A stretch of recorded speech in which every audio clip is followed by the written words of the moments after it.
55 பவுன் நகை கொள்ளை வழக்கில் நெல்லை மாவட்டம் திருக்குறுங்குடி பேரூராட்சி பகுதி திமுக மாணவரணி செயலாளரை கேரள போலீசார் கைது செய்துள்ளதாக அண்ணாமலை தெரிவித்துள்ளார்.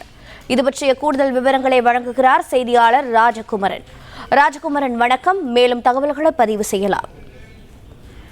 அண்ணாமலை வெளியிட்டிருக்கக்கூடிய இந்த பதிவிலே தமிழகத்தை கொள்ளையடிப்பது போதாதென்று திமுகவினர் தற்பொழுது அண்டை மாநிலத்திற்கும் சென்று கொள்ளையடிக்க தொடங்கி இருக்கின்றார்கள் என்று குறிப்பிட்டிருக்கின்றார். கேரள மாநிலத்தினுடைய பந்தளத்தில் வெளிநாடு வாழ் இந்தியர் ஒருவருடைய வீட்டிலே 55 சவரன் அளவிற்கு நகை கொள்ளை போயிருக்கின்றது. இது தொடர்பான வழக்கை விசாரித்த கேரளத்தினுடைய காவல்துறை அந்த நகை கொள்ளையடிக்கப்பட்ட வழக்கிலே நெல்லை மாவட்டம் திருக்குறுங்குடியைச் சேர்ந்த அந்த திருக்குறுங்குடி பேரூராட்சியினுடைய திமுக மாணவரணி செயலாளராக இருக்கக்கூடிய ரமேஷை கைது செய்திருக்கின்றார்கள். அதாவது நெல்லை மாவட்டம் திருக்குறுங்குடியை சார்ந்த ரமேஷ் என்பவர் கேரள மாநிலத்திற்கு சென்று நகை கொள்ளையடித்திருக்கின்றார். 55 சவரன் அளவிற்கு அவர் நகையை கொள்ளையடித்திருக்கின்றார்.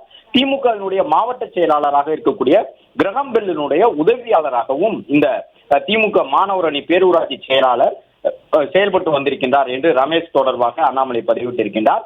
அது மட்டுமல்லாமல் அமைச்சர் KN நேருவுக்கு நெருக்கமான ரமேஷ் கொள்ளை வழக்கிலே தற்பொழுது கைது செய்யப்பட்டிருக்கின்றார்.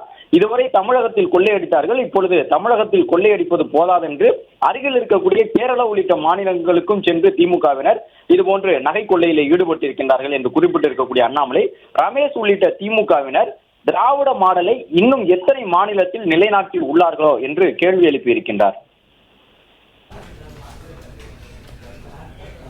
உங்களுடைய தகவல்களுக்கு நன்றி ராஜகுமரன். பிளே ஸ்டோர் மற்றும் ஆப் ஸ்டோரில் இருந்து பாலிமர் செயலியை QR கோடு மூலம் பதிவிறக்கம் செய்யுங்கள். செய்திகளை உடனுக்குடன் பெறுங்கள்.